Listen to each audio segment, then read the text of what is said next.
지금 이 시각 여러분들이 주목하는 뉴스 만나보겠습니다. 오늘 날씨가 많이 쌀쌀해졌죠. 갑자기 찬바람이 불면서 이렇게 초겨울 날씨로 돌변한 건 이 북쪽에서 차가운 공기가 몰려왔기 때문인데요. 내일 아침 서울 기온은 4도, 대관령은 영하 2도까지 떨어져 올가을 들어 가장 추울 전망입니다. 옷차림 따뜻하게 하셔야겠는데요. 기상청은 이번 주 기온 변화가 크게 나타나겠다고 밝혔습니다. 이 소식은 김재훈 기상전문기자가 전해드립니다. 온화했던 가을 날씨가 하루 사이에 급변했습니다. 연신 불어오는 찬바람이 기온을 뚝뚝 떨어뜨리고 있습니다.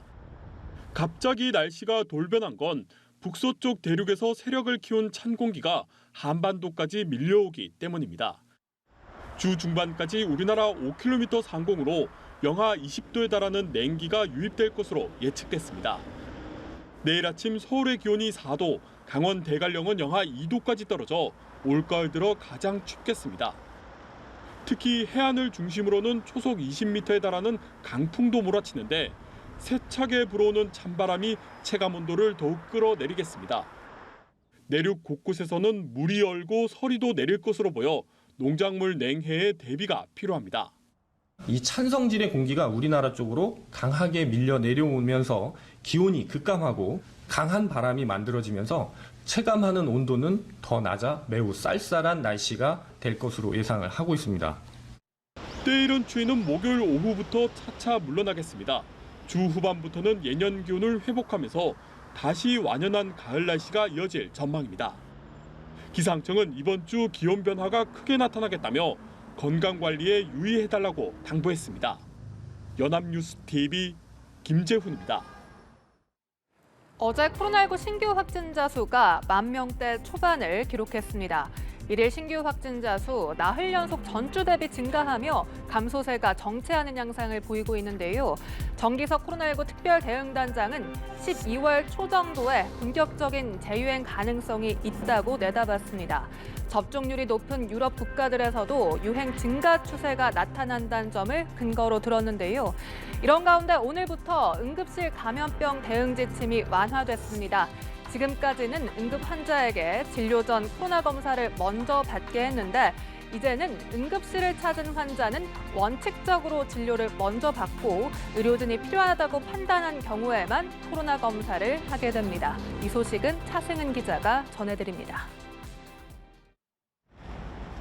주말 휴가로 검사 수가 줄면서 코로나19 신규 확진자는 하루 전에 절반 선인 10,000명대로 내려왔습니다. 하지만 일주일 전보다는 2,000여 명 많았는데 전주 대비 확진자 수는 나흘 연속 증가세입니다. 위중증 환자는 엿새째 200명대를 기록했고 사망자는 하루 새 21명 줄어든 11명 나왔습니다. 확진자 감소세가 정체 국면에 들어간 가운데 국가감염병 위기대응 자문위원회는 본격 재유행 시기를 12월 초쯤으로 전망했습니다. 백신 접종률이 높고 우리와 한두 달 간격을 사이에 두고 비슷한 유행 흐름을 보이는 국가들에게서 최근 유행이 다시 늘고 있다는 점이 그 근거입니다. 그동안의 우리 이 패턴으로 두 달 뒤, 한 달 뒤에 우리가 봤던 이 패턴을 그대로 따라갈 수 있다는. 자문위는 감염과 백신 접종으로 얻은 면역의 유지 기간을 고려했을 때 국민 4명 중 3명은 12월 초엔 면역력이 부족할 것으로 예상했습니다. 자연 면역자 1,050만 명, 인공 면역자 230만 명을 합치면은 약 한 1,300만 명 정도는 12월 달까지는 방어력을 갖췄다. 거꾸로 얘기하면 나머지 국민들은 방어력을 갖추지 못했다. 이에 따라 면역이 약한 60세 이상 고령층 등 고위험군은 조속히 이번 백신 접종에 참여해달라고 당부했습니다. 한편 정부는 재유행 임박 상황을 고려해 오미크론 하위 변이인 BA4와 BA5에 대응하는 화이자 2가 백신의 긴급 사용을 승인하고 이달 말 접종 계획을 발표할 예정입니다. 연합뉴스 TV 차승은입니다. 국내 최대 재건축 사업이죠. 서울 강동구 둔촌주공 아파트 재건축 공사가 6달 만에 재개됐습니다. 공사비 5,600억 원 증액을 놓고 재건축 조합과 시공건설사 간, 또 조합 내부 간 극심한 대립이 이어진 끝에 올해 4월 공사가 중단됐었는데요. 결국 서울시가 중재에 나섰고 조합이 시공단을 상대로 낸 공사비 증액분을 무효로 해달라는 소를 취하하면서 공사 재개가 된 겁니다. 하지만 이제 문제는 공사가 멈추었던 동안 이 원자재 값이 상승하는 등 상황이 바뀐 탓에 공사비가 4조 3,600억 원대까지 늘어났다는 겁니다. 가구당 추가 분담비가 2억 원 가까이 올라갔습니다. 자세한 소식은 최덕재 기자가 보도합니다. 공사비 갈등에 멈췄던 서울 강동구 둔촌동 아파트 재건축 공사가 반년 만에 재개됐습니다. 공사마저 멈춰 세운 갈등의 시작은 지난해 말이었습니다. 설계 변경 등에 따른 공사비 5,600억 원 증액을 놓고 조합과 건설사 간 또 조합 내부 간 극심한 대립이 벌어졌는데 그 와중에 돈을 받지 못한 건설사들은 지난 4월 공사를 멈춰 세웠습니다. 이 과정에서 조합장이 사퇴하고 시공사들이 공사 현장에 설치된 타워 크레인을 철수하겠다고 밝히는 등 극한 양상으로 치달았습니다.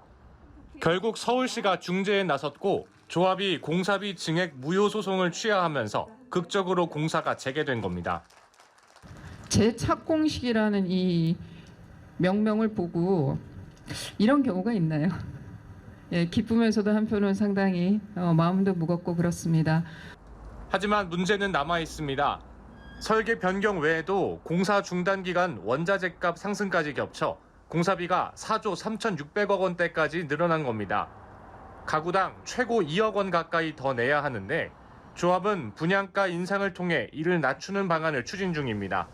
1억 5천대에서는 1억 8천 뭐 이렇게 다양하게 지금 제시를 하고 있지만은 그거보다 더 많이 낮출 수 있도록 준비를 하고 있고요. 조합원님들한테 반짝 선물이 될 수 있도록 상당히 좁혀가고 있다는 걸 말씀드리겠습니다.